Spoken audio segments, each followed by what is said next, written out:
There is a hard truth that shapes an entire life path.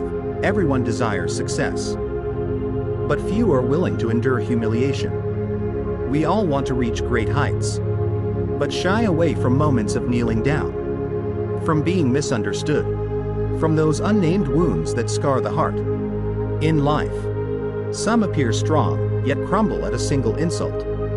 Others seem resilient, but quit when belittled. Because they haven't understood this, no one truly falls because of humiliation. They fall when they fail to use humiliation as fuel for their inner strength. Endurance is not weakness. It is the ability to keep the inner fire alive amidst the storms of life. In this journey, you and I will explore the wisdom of great minds, the Buddha, Christ, Thich Nhat Hanh, Carl Jung, Lao Tzu, Gandhi, and ordinary souls who have quietly forged resilience through every swallowed insult and tear held back. And we will confront this profound question. If you cannot endure a single humiliation, how can you bear a true calling? Endurance is not weakness, it is the strength forged in fire. Society glorifies achievements, applause, and glory. But true greatness does not reside at the peak. It lies in how you walk through disgrace without losing your inner dignity. When someone insults you, slanders you, rejects you, what do? React? Defend? Get angry? Or endure? Endurance isn't about letting others walk over you. It's about pausing external resistance to quietly tend the fire within.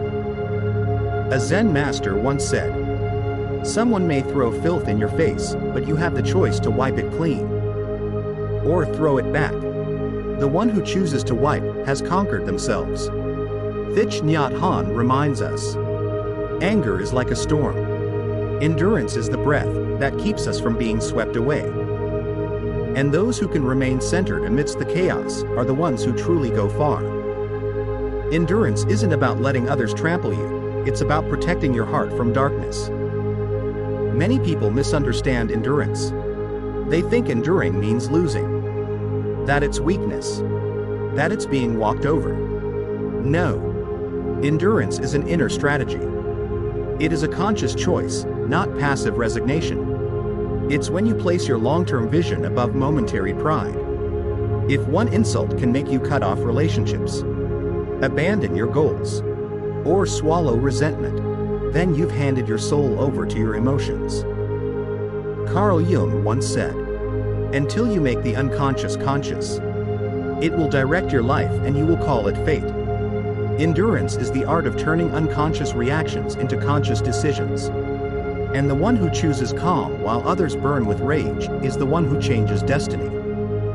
Endurance is a form of wisdom, and not everyone has it. You can be taught to speak, to argue, but it's not easy to be taught silence. Not because you don't know what to say, but because you recognize when words are fire and when silence is cool water. Teacher Min Naeem said, "Silence is not avoidance. It's protecting your mental energy from being scattered by what's unworthy." In the lives of the great, endurance always walked hand in hand with wisdom. The Buddha endured false accusations from Lady Magandia. Jesus endured crucifixion, yet still prayed for his executioners. Gandhi endured insults and beatings, yet remained steadfast in nonviolence. They didn't endure because they were weak. They endured because they were strong enough not to retaliate just to prove their strength. Endurance is knowing that replying to cruelty with cruelty only places you at the same table as evil. But when you remain silent, breathe deeply, and keep walking, you become light in a dark room. In this brief life, the wise don't need to win every argument. They only need to keep their hearts from being swept away and let time prove their true worth. Endurance doesn't kill you, it forges steel into your spine. You think you're suffering when enduring? No, you're forging your backbone. Every time you stay silent under insult, you grow stronger. Every time you endure a loved one, you learn to love without needing to possess. Every time you hold steady with a coworker, a boss, or your partner, you dig deeper roots of resilience. Not everyone who stays quiet survives. But those who endure live more deeply. Master Hu Van once endured 300 unjust lashes in silence, not because he was weak, but because he wished to protect the Dharma from slander. He endured for something greater than himself. Ordinary people endure to survive. The great endure to carry great responsibilities. And the enlightened endure to dissolve the self and serve the world with compassion. Endurance isn't about bowing forever, it's about rising without bitterness. Some say, I refuse to endure, because I don't want to live as a victim. But endurance is not about staying in the shadows. It's about stepping into the light without carrying darkness in your heart. Thich Nhat Hanh once said, if you don't learn to forgive, you will walk into the future with a bleeding heart. Those who cannot endure often carry resentment. Those who can carry wisdom. One collapses under the past. The other walks forward into the future. Gandhi was once insulted, yet he never reacted. Someone asked, don't you feel humiliated? He answered, I only see their pain. To endure is to see the hurt behind someone's cruelty. To endure is to remember, you too have once been wrong, weak, and unwise, and you are still learning how to love. Endurance is not about pleasing others. It's about not losing yourself when the world tries to shake you. Endure to build greatness, not to shrink your life. In this era of speed, competition, and instant wins, endurance is often mistaken for weakness or delay. But anyone who has walked through real hardship knows. Great things are never born out of impulsive reactions. You can't build a castle with bricks alone, you need a strong foundation. Endurance is that invisible foundation. It bears the weight no one sees, so that everything above can stand tall. Martin Luther King Jr., a warrior for civil rights, endured threats, beatings, and imprisonment, yet never responded with violence. He endured, not because he was weak, but because he carried a dream greater than any temporary pain. Those who endure go far. Those who don't often find themselves starting over. Because no great work has ever been built by the hands of the angry. Endurance is the art of compassion and mindfulness. Have you noticed? When you endure, you're not just holding back your words. You're giving someone their last chance. Sometimes, a harsh word, if met with calm, can soften a wound buried deep in another's heart. Teacher Min Naeem said, endurance is not avoidance, it is the conscious path of awakening. When you endure, you embody the energy of Christ, of the Buddha, those who transcended insult, betrayal, and crucifixion, yet still held on to their compassion. Endurance isn't silence from fear. It is speaking less, so that love can speak more. Endurance for growth, not just for suffering. Enduring without wisdom breeds resentment. But mindful endurance shapes the character of a truly mature soul. Albert Einstein once said, between two moments of genius is a long stretch of silence and being misunderstood. The greatest people in history were often slandered, misunderstood, and isolated. Yet they didn't react, they endured. They moved forward. So should you.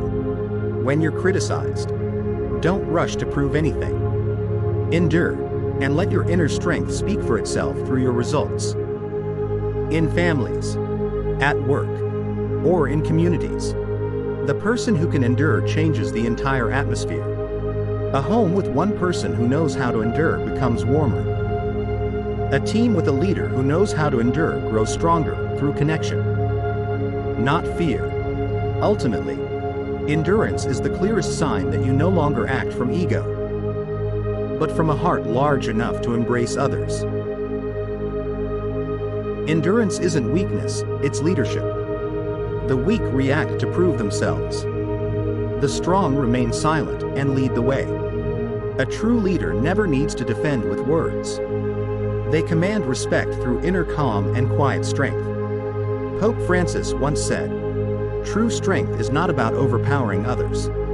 but keeping your kindness intact even when betrayed. Endurance reveals wisdom and inner authority. When others lose hope or control, and you remain steady, you become a silent force no one can ignore. Those who endure aren't immune to pain, they feel it deeply. But they choose to carry pain with dignity, instead of spreading it. Endurance isn't losing yourself, it's finding yourself.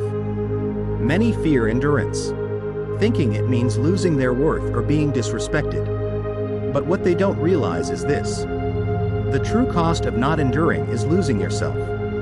Thich Nhat Hanh said, "When you don't react, you give yourself time to understand the pain behind the other person's actions. And in that sacred pause, you reconnect with the most compassionate, wise, and free version of yourself." The path of endurance doesn't shrink you. It peels away the shell of ego, so you can become someone deeper, stronger, and more loving in the truest way. Patience, the foundation of lasting happiness. A happy relationship, a sustainable organization, a meaningful life.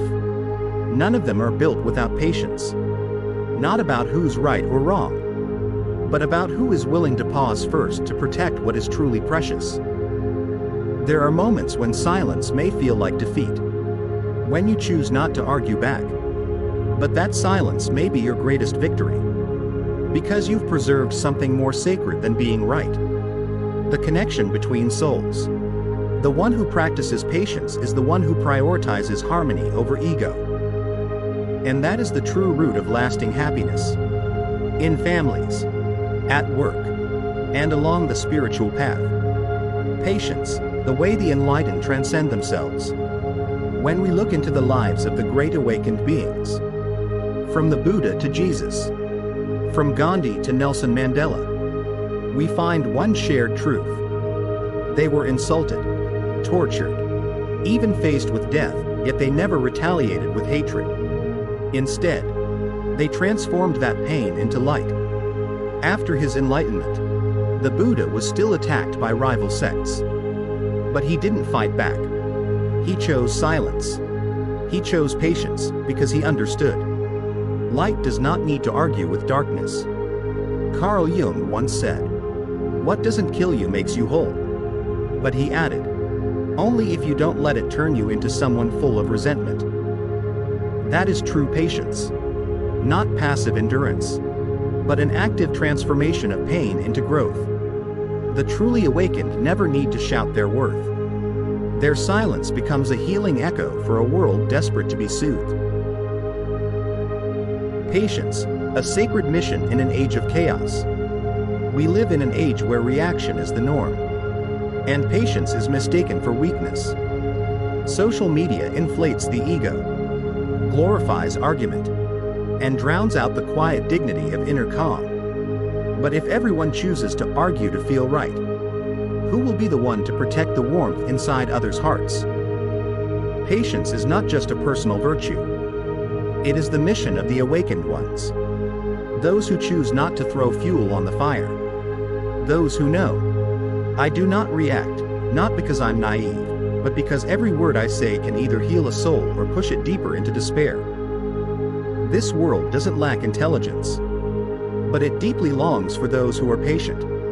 It's not short of people who can debate, but it's starving for those who can embrace. And if you've read this far, perhaps you are one of those who is learning to be patient. Not to run away, but to become a nobler version of who you truly are. Patience isn't about falling behind, it's about moving forward with strength. We often fall into the mindset that we must react immediately to prove our strength, that if we don't speak up, we'll be seen as weak. But sometimes, the truly strong person is the one who dares to pause. Not out of fear, but because they understand, every steady step forward requires a deep moment of stillness. Patience isn't retreating, it's grounding. It's the art of staying centered amidst the noise, when others' opinions no longer throw you off course. Thich Nhat Hanh once said, "When you take one step back, you can see the whole sky." And that's true. Only when you're not caught in reaction can you see clearly where you need to go, what to hold on to, and what to let go. So patience is not about swallowing your anger, it's about choosing to live consciously. It's when you resist retaliating to a hurtful word. Not because you're weak, but because you won't let your peace be destroyed. It's when, instead of forcing your way to win, you choose to breathe and realize that sometimes the real victory is releasing yourself. Positive thinking, the inner fire that fuels patience. No one can endure endlessly if it's only for the sake of suffering. But when you know you're planting the seeds for something greater, you'll find the strength to keep going. Try changing your perspective. No one is truly against you, they're just struggling with their own pain. Life isn't punishing you, it's shaping you for your next transformation. And every time you practice patience, you're laying the foundation for lasting peace. His Holiness the Dalai Lama once said, "When we are able to maintain compassion even during hardship, that is the sign of true inner strength." Positive thinking isn't about ignoring the darkness. It's about holding your light, even when the outside world is dim. And that's why patience matters, because you're carrying a torch, not just for yourself, but for those around you. If today you choose to be patient, you're not becoming weaker. You're giving your future a stronger, clearer, and freer path. Those who truly become great aren't those who never suffer, but those who learn to turn pain into purpose. Be gentle with yourself. Remember, the lotus needs mud to bloom. And the one who can endure will be the one who blossoms. Even in adversity. Patience, the gateway to true bliss. A peaceful world doesn't emerge from one side winning, but from the awakening of many hearts. Patience, a word that sounds humble, yet within it lies profound wisdom and extraordinary inner strength. You may not be stronger than others, but if you know how to be patient at the right moment, you've already surpassed them in depth. And if you're walking through dark, difficult days, feeling insulted or tested, remember this: the closer you are to something great, the more life will teach you patience. Because the taller the tree, the deeper its roots must grow. So choose patience, not as a tactic, but as a way of living. For those who can endure will go further, dig deeper, and shine brighter.